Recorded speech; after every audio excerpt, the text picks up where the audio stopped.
En El Salado, pedanía de Abanilla, en el oriente que enfrenta la región de Murcia con la Comunidad Valenciana, nace José Antonio Perea Rubira, el día 27 de noviembre de 1955. La Portada de la Verdad, en su edición dominical, se hacía eco de las quejas por el precio de la docena de huevos y por el olor que desprendía una pescadería murciana.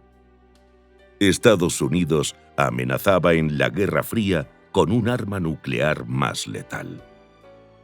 Para olvidar tanta desgracia, el cine Iniesta programaba una película con Marlon Brando, mientras que el cine Rex anunciaba Pan, Amor y Celos, con Vittorio De Sica y Gina Lollobrigida. Mis padres pues, eran Pedro Perea Cutilla y Antonia Rubira Marcos. Mi padre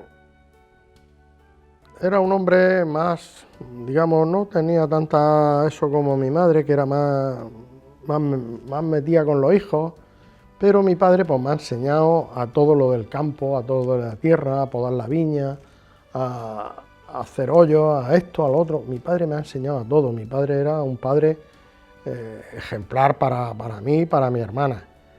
Pero mi madre tenía ahí una cosa, que era una mujer que no se comía un trozo de carne para que se la comiéramos los hijos o los nietos o quien fuera. Era una mujer que lo llevaba todo en la cabeza, tenía una cabeza espectacular. Ella se preocupaba por todo, se llevaba bien con todo el mundo.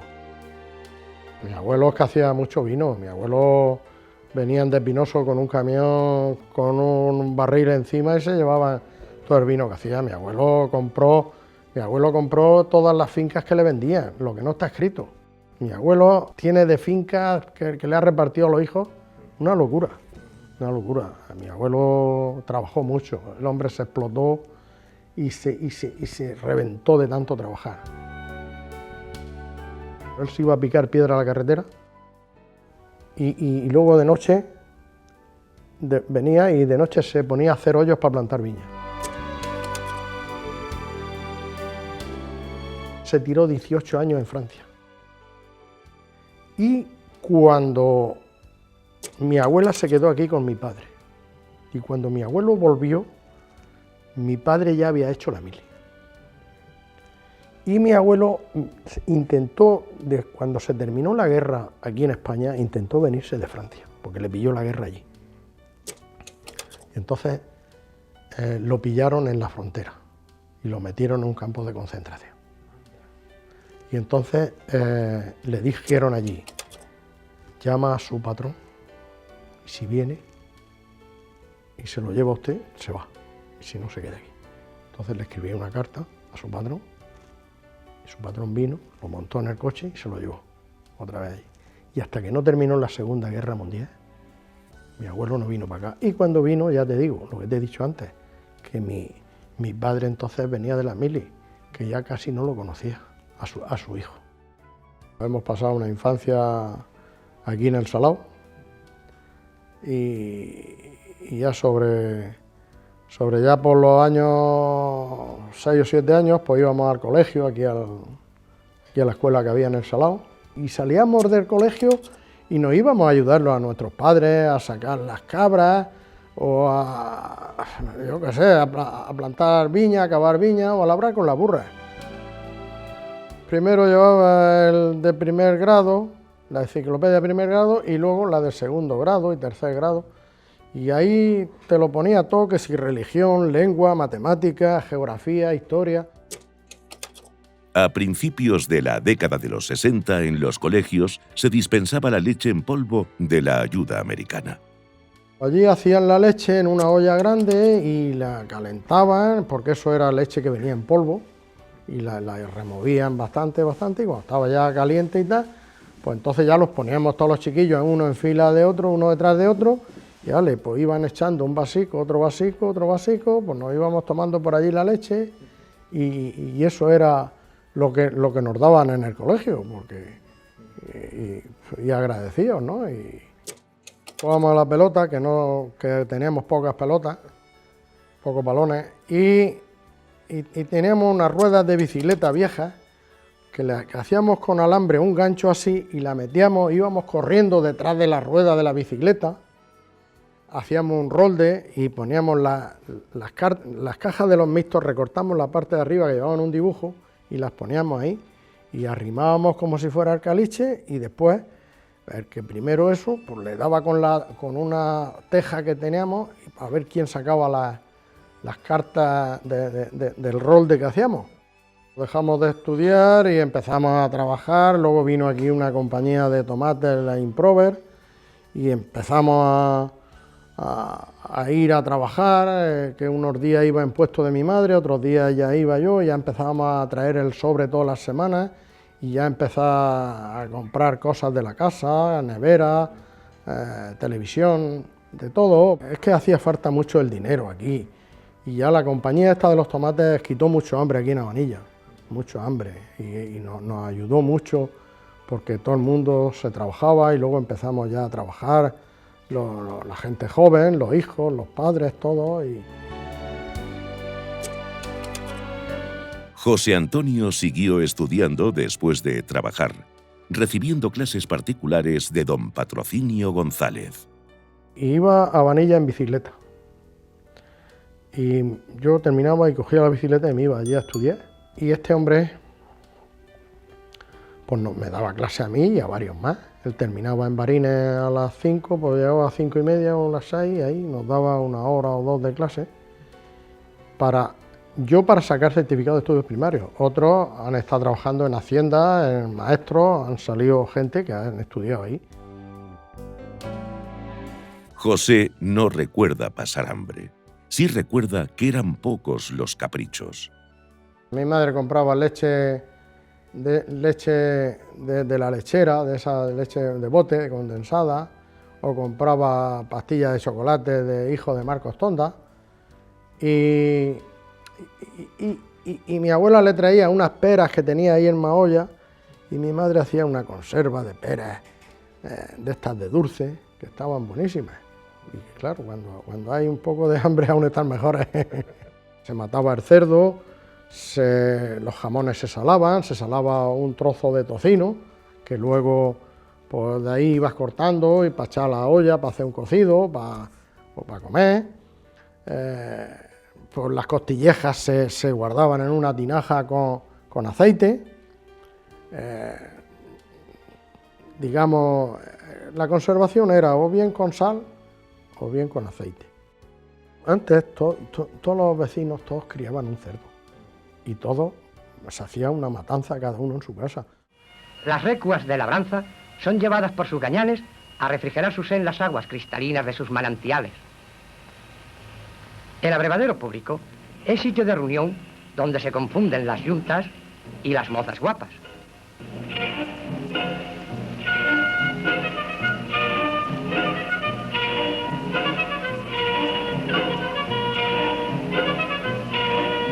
Las mozas llevan con destreza sobre sus caderas el típico cántaro de barro. Y las abuelas cansinas, que también madrugadoras, van hacia la fuente. La fuente pública de Abanilla produce el manantial abundoso que riega su huerta. Aquí pues iban los aljibes que teníamos, en los ríos, en la acequia mayor, todo eso, pero aquí en los años 73 o 74, por ahí, entonces ya vino el agua, que hicieron una tubería por ahí de Mahoya, Ricabacica al Salado, pero no había presión de agua, siempre estabas sin agua, tirabas a ducharte, no tenía agua. Luego ya lo cambiaron por otra parte y ya entonces ya funcionó mejor, pero fueron esos años cuando ya vino el agua potable aquí al Salado. Y la luz vino en el 62, ¿sabes? Que aquí entonces era el candil, el carburo, la capuchina. La luz aquí, gracias a 2 o 3 hombres aquí que Pascual Guardiola, el tío Pelailla y tal, que ellos fueron los protagonistas de empujar para traer la luz aquí. Y entonces pues ya empecemos a tener luz, una luz flojica, porque no había mucha potencia tampoco. En la casa, un aparato servía de ventana al exterior. Lo que más recuerdo fue cuando, que eso lo escuchemos en la radio, y decía la radio, el Carrero Blanco le ha explotado una bomba y el coche ha ido a parar a lo alto de una terraza. Y eso fue una noticia que la radio dio en aquellos momentos, porque en tele no teníamos. Y entonces aquello sorprendió mucho, pero ¿cómo una bomba que ha subido? Y la ETA, que ha pegado una bomba a Carrero Blanco y la ha matado y tal. Eso fue una de las noticias que la radio dio en aquellos momentos. La televisión resultó en sus inicios un divertimento vecinal. Sí, había un hombre aquí que era familia, que le decían Pascual Guardiola, que tenía una tele, y íbamos allí a ver por algún partido de fútbol, íbamos a ver unos partidos de Pedro Carrasco. Pedro Carrasco, que era boxeador, que fue cuando fue campeón del mundo, cuando luego puso el título en juego y todo eso, pues eso era lo que, y algún partido de Real Madrid, que lo que aquí éramos muchos de Real Madrid, pues nos daba a eso de ver el partido de fútbol o el boxeo de 73, llegó, ya compramos una tele y ya, pues, ya te entretenía un poco viendo, aquello era también una noticia tener una tele en una casa. Atendiendo a la época del año o a la demanda, José trabajaba en diferentes tareas del campo. Cuando los tomates en el invierno no funcionaban porque ya se había hasta otra temporada, pues a lo mejor te ibas ahí a la cañada del trigo a cavar cepas, a replantar la viña, gente que te avisaba y te ibas por aquí. Yo iba con unos señores aquí mayores y ahí pues, a plantar cepas, a hacer hoyos, es decir, que donde nos salía, allí que íbamos a ganar el sueldo. Tenía 15 años y ya entonces fue cuando vinieron los tomates y ya entonces ya dejemos el esparto. Pero el esparto era muy duro por el arrancador, aquí se pelaba aquí la muñeca, te pinchabas, llevabas toda la mano de coger el esparto todo llena de pinchazos, de esparto ahí clavado y claro, era muy duro. Vicente Jordán era el dueño del Monte de los Martínez y el que tenían ellos de encargado era un tal Pepe de Flora. Pepe de Flora era su encargado de todo el monte, de las pesadas que hacía, de pagar, era el hombre de confianza de Vicente Jordán, era Pepe de Flora. Y entonces nosotros pues íbamos a arrancar esparto, él llevaba una libreta, iba apuntando cada trabajador su nombre y sus kilos que hacía, el día que era, todo. Llevaban un palo y la romana, y ahí se pesaba con la romana, el hombre con el pilón de la romana, ¡pum!, pesado. Se deshacía el bulto del esparto, se tendían todos los manojos, todos iguales, para que se secara, y luego ya, pues, cuando ya estaba seco, venían dos hombres y iban atándolo en bultos, y entonces ya venía o bien en sitio en carro, o bien un camionico pequeño, y ya lo cargaban y se lo llevaban por donde hacían cofín, más para Ciezas, aquí en Abanilla también habían algunos almacenes y en Barines. 1,50 era el precio del kilo de esparto que arrancabas. Y claro, yo en aquellos momentos de chiquillo, pues si yo arrancaba 60 kilos, pues podía ganar 90 pesetas. Y 90 pesetas era poca. Claro, yo sé que un tío mío, yo Francisco, arrancaba 200 kilos de esparto, que era el que más arrancaba. La confección de cofines era una labor a la que se dedicaron muchas abanilleras.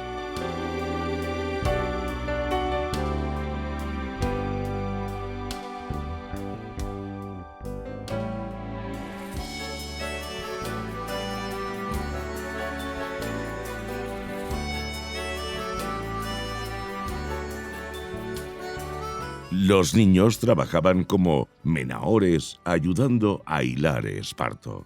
Las niñas, tras salir del colegio, contribuían a la confección de los cofines.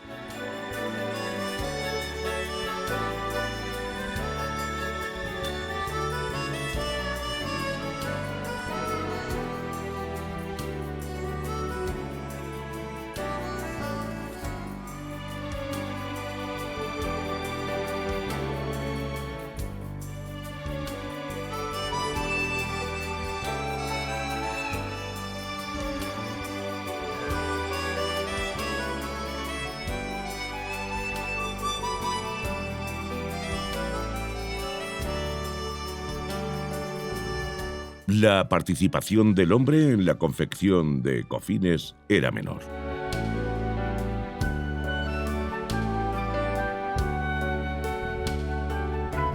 Existían labores reservadas al hombre. Era el caso del trabado, cosido que da consistencia al capacho.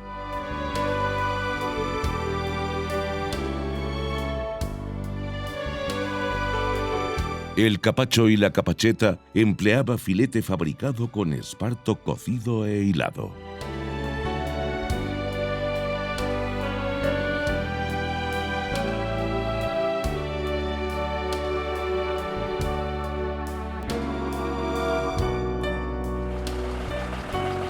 La revolución agrícola llega en 1971 a la casa de los Perea Rubira. Sabía aparejar una burra con el aparejo y la güera, o la sargueta. Pero después, claro, cuando te ibas a labrar con las dos burras, pues había que ponerle el plegador, la collera, ponerle el jugo para las dos y engancharle el arao, y entonces te ponías a labrar. Claro, que para labrar una viña te tiraba ahí un día y medio, 2 días. Y claro, cuando tú dejas las burras y coges el tractor, que nada más que es pisarle un poco, tú dices, hostia, esto es gloria, esto, claro, era la novedad. Habían algunos tractores por ahí que se dedicaban a desfondar o a hacer otras faenas grandes, pero claro, un tractor que se metiera por debajo de la olivera, de los almendros y tal, y labrara, coño, esto. Claro, pues la gente, pues a veces, como entonces todo el mundo no tenía tractores, pues te avisaban y te decían, pues me puedes labrar aquí esto, pues me puedes labrar allí lo otro. Entonces, yo venía de la compañía, luego me metí en la compañía de los tomates con un tractor que ellos tenían. Ellos tenían varios tractores y entremos a trabajar. Y trabajábamos 11 horas todos los días, y los sábados hasta mediodía. Y luego veníamos. Cuando yo venía, tenía mi padre el tractor preparado allí ya con los araos enganchados para irme a labrar con uno o con otro. Y los domingos hasta mediodía. Las palmeras son protagonistas en el paisaje de Abanilla y, particularmente, en el Salado. Esas palmeras también fueron medio de vida. Mi padre tenía muchas palmeras aquí, en el Zurca. En el Zurca se han secado ya porque no había agua. Pero aquí aún nos quedan bastantes, y teníamos muchas palmeras. Mi padre, por la temporada, pues cardaba las palmeras, ataba las uvas y entonces la palma se tendía. Para luego se secaba y la ataba en garbones, venía un camionico, se la llevaba. Es decir, para ir sacando un poco de la palma, un poco de los dátiles, y claro, pues luego, en la temporada de los dátiles, pues mi padre se subía, yo me quedaba abajo, le cogía los dátiles, la cesta, el capazo de los dátiles se lo vaciaba en la cesta y él pues tiraba para arriba, cogía otros pocos y para abajo. Y cuando teníamos ya un viaje, pues entonces me lo echaba la cesta en la güera de la burra, me montaba yo en la burra y me venía y lo traía a mi casa. Y me volvía otra vez a traerme otro viaje. Porque mi padre, aparte de las que teníamos, pues llevaba palmeras de uno, de otro. Oye, pues mira, a ver, tú que subes, cógeme, arréglame las palmeras, y ya los dátiles, pues ellos se apañaban. No sé cómo eso, pero se apañaban. Y era otro medio que teníamos aquí, porque venía un hombre de Murcia con una furgoneta, y mi padre cortaba los dátiles y los adogábamos con vinagre de noche. Desgranábamos los dátiles de las uvas y lo envolvíamos un poco con vinagre, lo echábamos, los tapábamos, y a los 3 días o por ahí, 3 o 4 días, ya los sacabas, quitabas alguno que no estaba bien, y el hombre venía, te pesaba los kilos y se los llevaba. Mi padre antes, empezando, mi padre sabía hacer la soga de las palmeras, porque mi padre hacía 5 cuerdas, la soga de las palmeras lleva 5 cuerdas. 5 cuerdas gordas, y cogíamos y la atamos en una reja de una ventana, y teníamos que haber 3 para hacer la cuerda de la soga de las palmeras. mi padre sujetaba y iba cambiando las cuerdas, y el otro tiraba uno de un lado. Entonces cambiaba la cuerda y tiraba el otro del otro lado. Y así, así, así. A lo mejor te tiraba 4 o 5 horas o 6 para hacer una soga de las palmeras. La soga de las palmeras, cuando se hacía un poco vieja, al hacerle así para tirar para arriba, se doblaba un poco por detrás. Había que mojarla un poco. Entonces, claro, luego ya vinieron unas sogas que las vendían en Elche, que cada cuerda llevaba por medio un alambre. Más seguridad, porque eso ya no se cortaba por el alambre. Entonces yo fui y compré en Elche todas las cuerdas que hacían falta para hacer una soga. Y entre yo y mi padre y otro, mi padre era el director que lo hacía. Y entonces mi padre la hizo. Entonces la soga esa de Elche hace así y no se dobla. Lleva más seguridad porque cada cuerda lleva un alambre por medio. Y entonces, pues, vas pegando tirones para arriba y subiendo. Yo me subí a las palmeras. Me subí una vez a las palmeras y dice, mi padre, sube y te tienes que subir descalzo. Pues, me hacía un daño, que no podía. Pues claro, él subía descalzo porque estaba acostumbrado y tenía la piel de los pies dura. Y subía y bajaba. Pero yo intenté y me hacía un daño. Bueno, y luego yo una vez subí a una palmera y yo le decía a mi padre, digo, pues ahora he subido aquí arriba, digo, veremos a ver ahora cómo bajo. Dice, no, si bajas eso es fácil. En bajar se va a bajar de una manera o de otra. Y claro que bajaba, ya lo creo, ahí no te quedabas. Pegando el envión y bajando, pegando el envión y bajando. Aquí había uno que le decían José Demetria, que ese era un buen palmerero también. Mi padre, Pedro Perea, y Pepe de Milagro. Y en Abanilla me parece que había uno que le decían Sagasta también, que también creo que subía. En Abanilla también habían 2 o 3, que eran los que por aquí manejaban todas las palmeras, porque Pepe de Milagro llevaba muchas palmeras. Y en fin, mi padre también. La familia Perea Rubira vuelve a encontrar en Francia una alternativa, como la encontraban los más de 100.000 españoles que, muchas veces en familia, cruzaban la frontera para trabajar como temporeros. Mi padre empezó unos años antes que yo. Mi padre empezó, yo y mi hermana, la mayor, nos quedábamos con mi abuelo, los abuelos de mis padres, porque mi padre era hijo solo, y entonces nos quedábamos ahí y ellos fueron. Pero ya cuando un año mi madre estaba embarazada y ya no podía ir, y entonces dice, pues bueno, que fuera yo. Entonces me fui yo a Francia y con mi padre llevamos las maletas de madera, unas maletas atadas con sogas.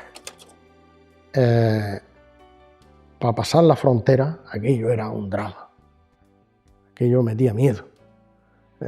Uno con la cantimplora, el otro con el cierre, porque claro, tiramos 2 días y 2 noches para llegar allá a Besiers.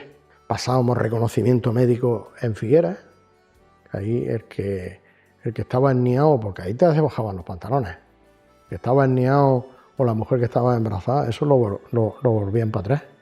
No se iban para Francia, Y luego ya te digo, entrábamos a la frontera francesa, a Cervere, y en Cervere pasábamos la frontera, pasábamos todas las maletas por allí y subíamos arriba, a donde estaba el tren francés esperándonos ya. Y de allí ya sabía en la estación que te tenías que bajar. Entonces allí venía el patrón con su coche y nos montaba y nos íbamos a la campaña.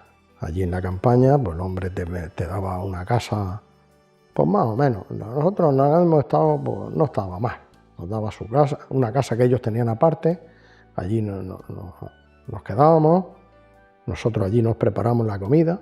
Pero claro, si es que en las maletas llevábamos chorizo, trozos de jamón, latas, no te digo cuántas latas llevábamos.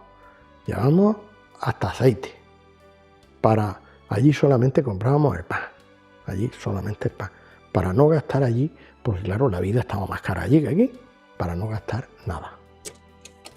Se han portado muy bien también los franceses, hemos tenido muchos patrones franceses muy buenos, muy buenos, muy buenos. Allí se han portado muy bien, donde hemos ido se han portado muy bien, hemos trabajado, hemos cumplido y al año siguiente pues, volvíamos al mismo sitio otra vez. María Expósito Olifante, hija de emigrados a Francia, será compañera de vida de José Antonio Perea Rubira. Venía aquí para Navidad y todo eso, más que más, y para los veranos, pero yo cuando iba a Francia también la veía allí. Cuando yo la vi a ella, pues me llenó los ojos. Cuando ella estaba en Francia, pues nos escribíamos cartas. Yo le escribía una carta, pues ella, pues claro, las cartas tardaban 4 o 5 días en llegar, y luego otros 4 o 5 para acá.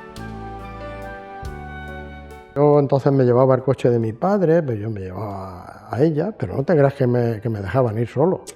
Que yo llevaba a mi hermana, llevaba a la hermana de ella, pues íbamos ahí a Macivenda, que había un baile, ahí a Vanilla, pues ahí, pero que nada más que salíamos los domingos, ¿sabes? Y los domingos y ya está.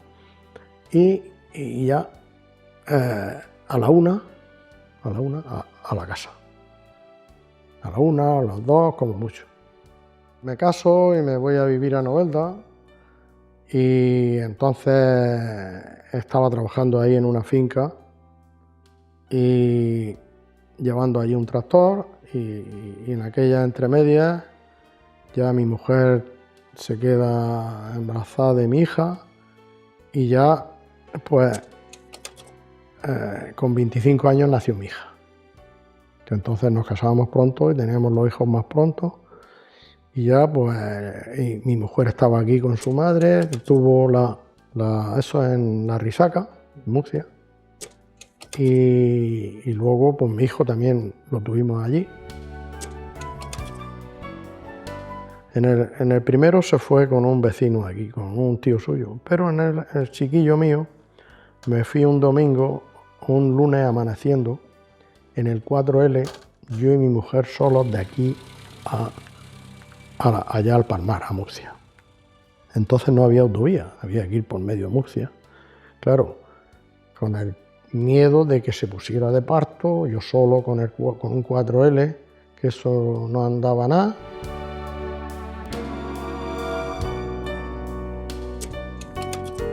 Cumplidos los 30 años, José es contratado en una fábrica que ha sido su casa y en la que se ha considerado muy bien tratado, disfrutando de una celebrada despedida en el momento de su jubilación. Esta fábrica se sitúa originalmente en Novelda, en la provincia de Alicante. Años más tarde, el centro de trabajo se situará en Alicante. Allí José es Pepe, el maestro anchoero. Llevaba un torito para mover los bidones molía la anchoa, hacía la mezcla y después, cuando ya los tenía, le ponía su tapa, los flejaba, le ponía el día que se había hecho ese bidón, le ponía, digamos, la fecha y el nombre de cada persona para que, digamos, si hubiera un problema con lo que tú habías hecho, porque trabajamos 3 personas en el turno, mañana, tarde y noche. Entonces, como tú llevabas tu nombre y tu fecha, si había un bidón que no estaba bien hecho, te buscaban. Te decían, bueno, ¿esto qué ha pasado aquí? Entonces, para pedirte eso. Entonces lo metías a la cámara. Ibas con la máquina, lo agarrabas, son bidones de esos redondos, los metías a la cámara y luego se iba gastando de la fecha más antigua, para que las máquinas fueran rellenando, le sacaban el hueso, le metían la anchoa y hacían la anchoa rellena. Ya jubilado, José vuelve con más frecuencia a El Salado, con júbilo merecido junto a esas palmeras que convierten en singular el paisaje del término de Abanilla. A una media hora de El Salado se encuentra Orihuela, tierra de nacimiento y pastoreo de Miguel Hernández, el poeta que muriera prematuramente en la cárcel de Alicante y que tan bien describiera la palmera levantina. La que escalan los palmeros, que le arrancan sus macizos lagrimones entre risas y canciones y jilgueros.